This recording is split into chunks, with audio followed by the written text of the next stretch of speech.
Hi there, welcome.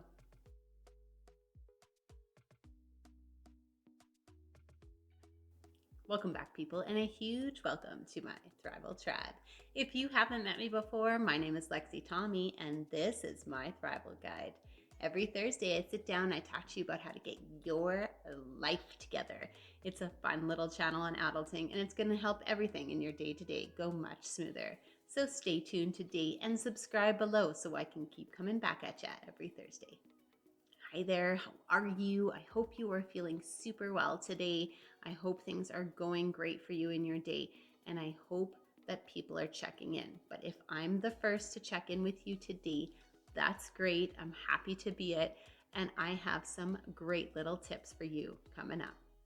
Man, the last couple months have been so busy. First, we looked at our January minimalism challenge. Now we're off to simplifying our home, our life, and our day.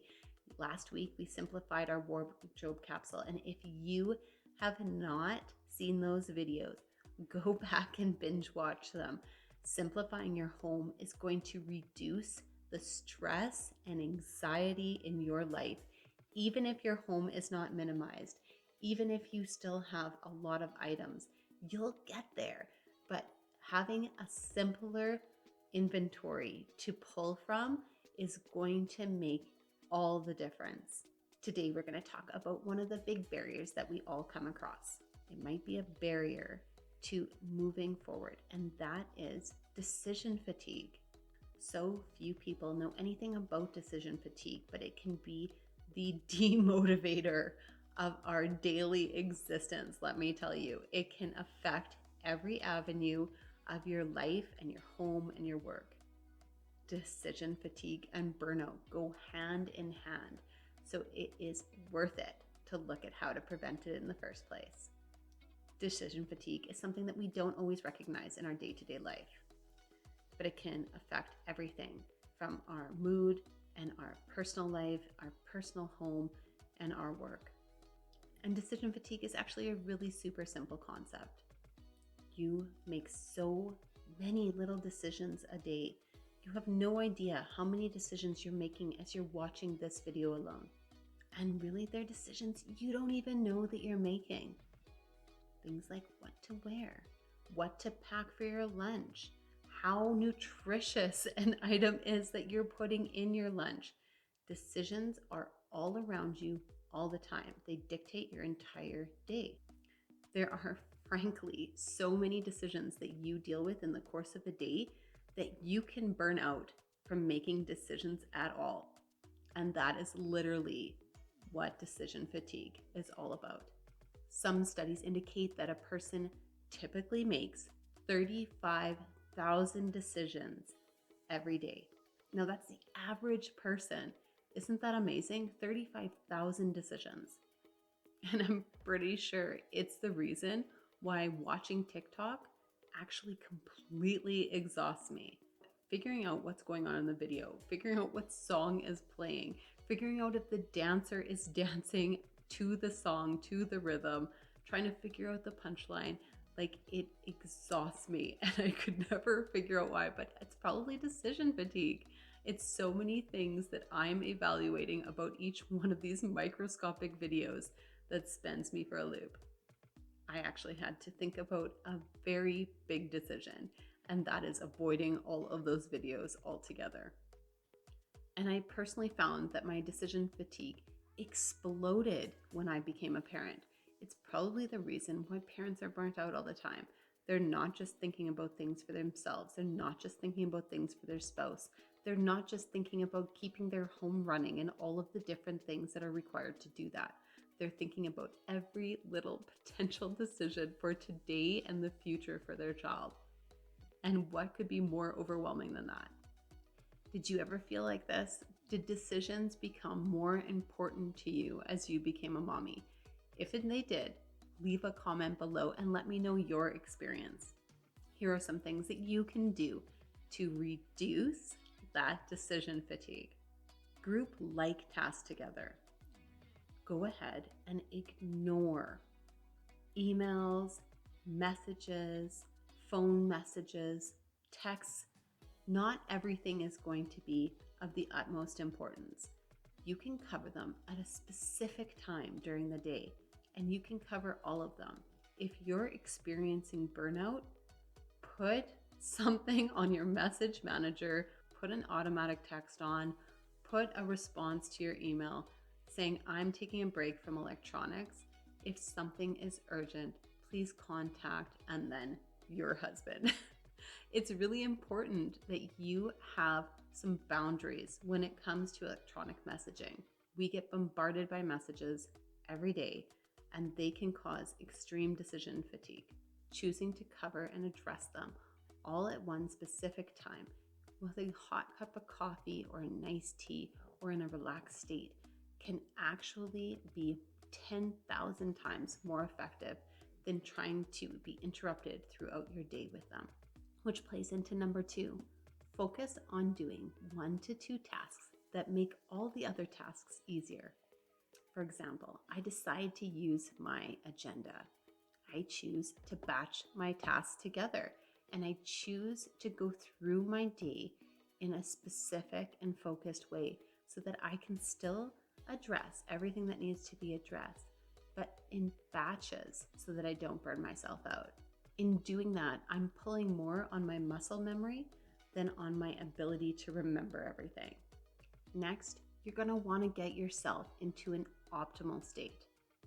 Prioritize eating well, sleeping well, getting enough meditation and quiet time to gather your thoughts together, pre-plan, get some fresh air, whatever it is. Get to your optimal state. Getting into the habit of living well to feel well. Feeling better will increase your energy tenfold. It will calm you and create a less jumbled mind. Feeling good will make your life and your to-dos a whole lot easier. Next, you're going to want to take a break for yourself.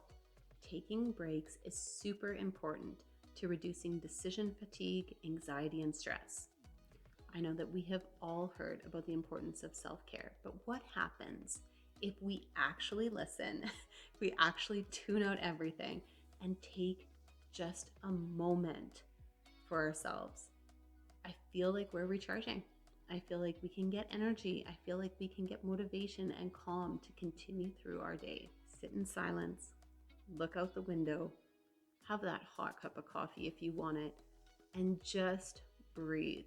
Notice yourself, notice what's going on, notice your emotions, and begin to self-regulate.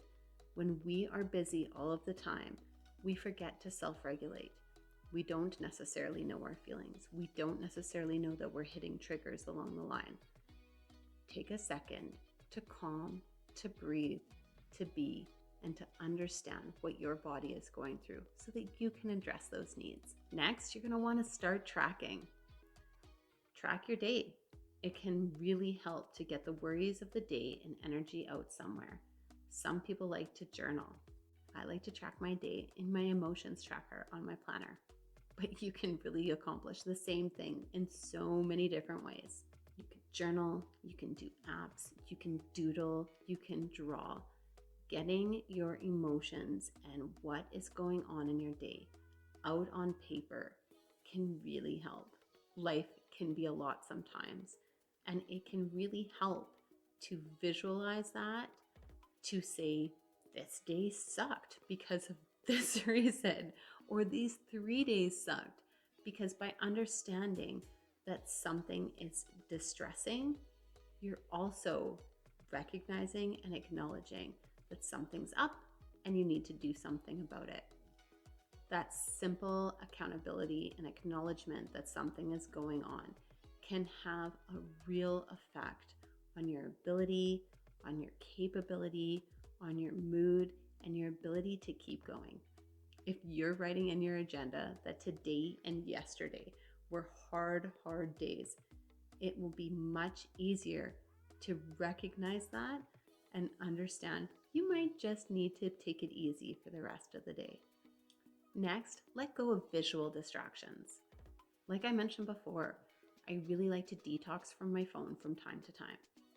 Phones can be a super threat to our emotional and psychological stability. they can keep us in this like overwhelmed, hyperactive, hypervigilant state of mind. And honestly, that can make decision making near impossible. And the phone detox is way harder than I ever thought.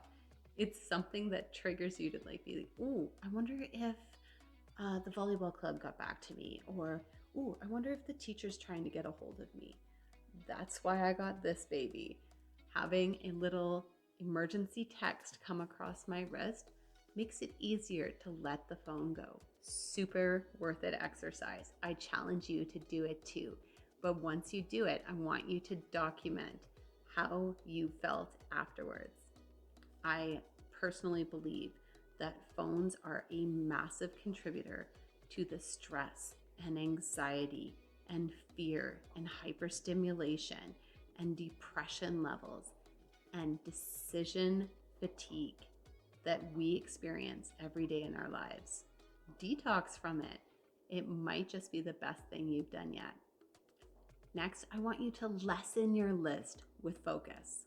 Try to schedule a day off work when the kids are at school or at daycare to really check off the giant list of personal and household things that you need to get done. This will really help with your list in deciding what is actually necessary to do and to check them off quickly. I don't know about you, but when my kids are home, I am running, but I don't know if I'm getting anything done. I use the example all the time of my son as a toddler, and I had him in the laundry room with me, and I was putting the laundry from the washer into the dryer, and he was just the age where he was holding himself up to standing at the dryer, and the dryer was the perfect level for him. So as I was putting in the laundry from the washer to the dryer, he was taking the laundry out of the dryer and putting it on the floor. So then I had to do it again. It was a funny thing that occurred, but it is my perfect example for the reasoning behind why you can never master your to-do list with your children around. Number 8, I am sincerely the queen of the list. Creating lists helps me stay organized for sure, but dang it, I feel successful and productive when I use them. You can use lists to prioritize your must-dos and your can wait to dos on your list. If you have ever watched my nightly routine videos, you will see that I use highlighters to categorize my list of items. There are 5-minute tasks, there are urgent tasks, and there are tasks that they can wait. It'd be nice if I got them done in the week, but they can wait. Number 9, realize your limits. There are things others can take care of. Create your capable kids. And what a better time to learn it than when you're there to guide her along her way. There are so many decisions that can be given to others. Make a list of what your kids could put in their lunches and let them pick. Put categories, a protein, a vegetable, a fruit. Put how many of each that they require. Let them pick so that you can order it for their lunches ahead and have them put their lunches together. And number 10, lastly, I want you to realize that not everything needs to be managed. This was a hard life lesson for me. You can choose to involve yourself in a decision. Some decisions do not need to be made at all. You can categorize those decisions by grouping them into things of value and things that are unnecessary. And you can choose to say goodbye to anything not useful or toxic in your life and your day. If this video helped you, let me know in the comments below. Like and subscribe so I can keep coming back to you every Thursday. I want to thank all of my viewers, all of the people that come back week after week. I couldn't do it without you. Welcome, Thrivers, to my Thrival Tribe. We'll see you soon.